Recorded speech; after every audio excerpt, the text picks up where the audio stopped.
Maps are one of the most underused items in Minecraft, and that's a shame because not only are they great for navigation, you can do all sorts of different cool things with them and the cartography table. This video is the ultimate cartography and map guide for Minecraft 1.21 and why you need to start using them. So first, let's go over the most basic and useful map in the game, the Locator Map, or just a regular empty map. In Minecraft Bedrock and console versions of the game, you will spawn with this map automatically in your inventory if you enable starting map in the world options. Otherwise, to make it, you can also craft it with 8 paper and a compass. A locator map can be used by simply pressing the use button. After that, it will open with this pointer somewhere on the map with land around it. The pointer actually represents your player character. You can see your position relative to where you started the map and what direction you're currently facing.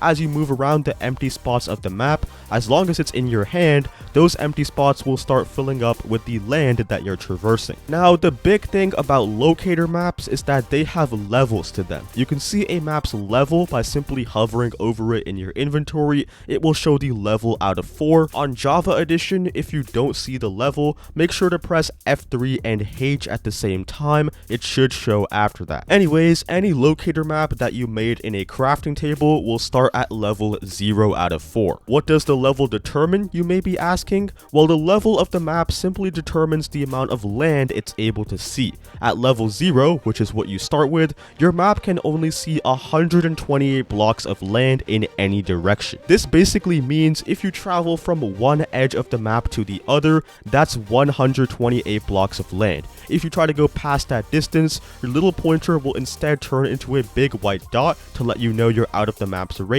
and eventually, if you keep going after that, your pointer will disappear off the map altogether. Now, I know exactly what you're thinking. 128 blocks is really not a lot of land to show, and it isn't. But don't worry, because there's a way to increase a map's level using none other than the cartography table. To make this table, all you need is 4 planks and 2 paper arranged in a crafting table like so. This table has a whole lot of different functions, but let's start with the most useful one. All you need to do is place your level 0 map in this top left slot right here, and simply place a single piece of paper in the bottom left slot. As you can see, once you do this, the cartography table will zoom out your map, and when you take it out, it will show the level as 1 out of 4. This means your map can now see 256 blocks in any direction. The scaling is a bit weird, so your pointer might be somewhere on the edge instead of the middle, but don't worry about that. You can see now that you have the plotted land that was already on your original map,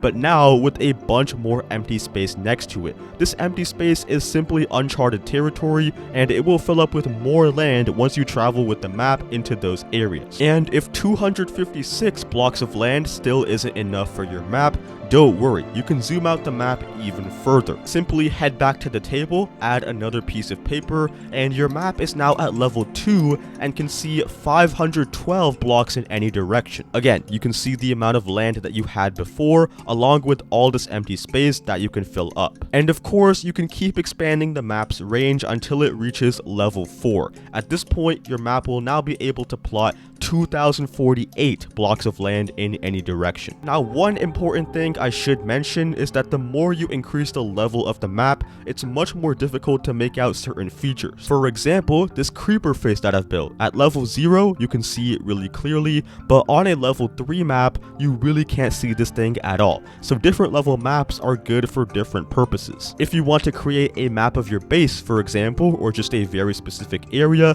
you probably want to keep that map at around level 0 to 2, depending on how big your base is, of course. That way, you can see all the important unique features in more detail. But if you're trying to create a map of the larger area around you, maybe just trying to keep a track of larger biomes or bodies of water, then a level 3 or level 4 map would probably suit that a bit better. And by the way, speaking of keeping track of stuff, if you put down a banner somewhere in your world and within the map's range, and you use the map on it, that banner will actually become a waypoint on the map. and you can have multiple of these waypoints at a time with different colors. This becomes super useful for marking out specific points of interest, like maybe this pink one is a really awesome village, maybe this light blue one over here is a big cave system. Keeping track like that makes navigating your world so much easier, and you don't have to memorize the coordinate numbers of all the places you visit. So alright, we've pretty much covered how to scale a map or increase its distance,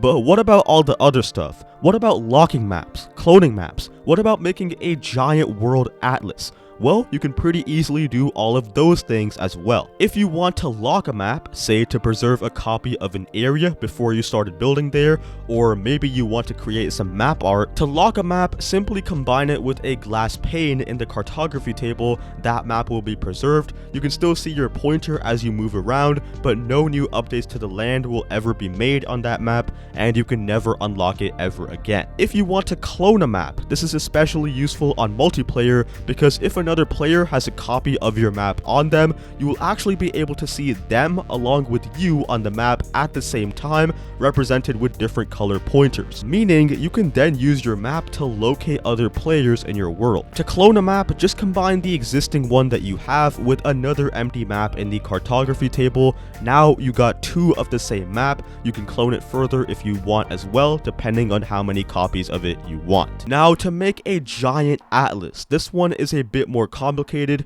We're going to use multiple level 0 maps to get the job done. First of all, you need to place a bunch of item frames on the ground in a square formation, could be on the wall as well if you prefer that. We'll use these item frames to display the maps, but keep in mind how much distance you want your atlas to cover. Remember, since we're using level 0 maps, one map on this atlas corresponds to 128 blocks, so from there, calculate it for how much distance you want. Say, if you want the atlas to show a 640 by 640 block area, divide that by 128, bam, your atlas is going to need to be a 5x5 square of maps. So now that you know the size of your atlas, you're going to need a bunch of maps. In this case, since it's a 5x5 square, I'll need 25 maps to cover the whole thing. First, I'm going to start a map right where the atlas is, and I'm going to place it down in this first item frame right here. Now, I want to fill it out going up first. I want to fill out this whole column that's going up,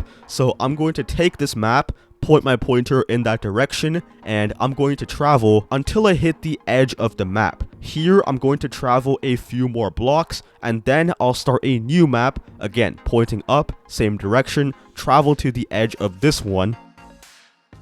Okay, I hit the edge, I'll start a new map, and I'm going to do this until I have 5 completely filled maps in my inventory, since of course my atlas is a 5x5 area, so one column of it only needs 5 maps. Now, coming back to the atlas, I'm going to place my first map that I started right here on the edge. You can see the ID number in your inventory in case you forgot the order, and then since I traveled upwards, I'm going to place these maps in order going up. So we have this first one, place the second one, you might need to rotate it sometimes to get the land to connect. Place the third one, make sure it lines up properly, of course. And as you can see, we already got some land connecting up. We got a whole section of our atlas here. And to fill up the rest of it, it's pretty simple. From here, I just need to fill it going right. So I'll just pick, say, this map right here. First, I need to make sure I'm within the range of it, so always keep your original map, this one, in mind.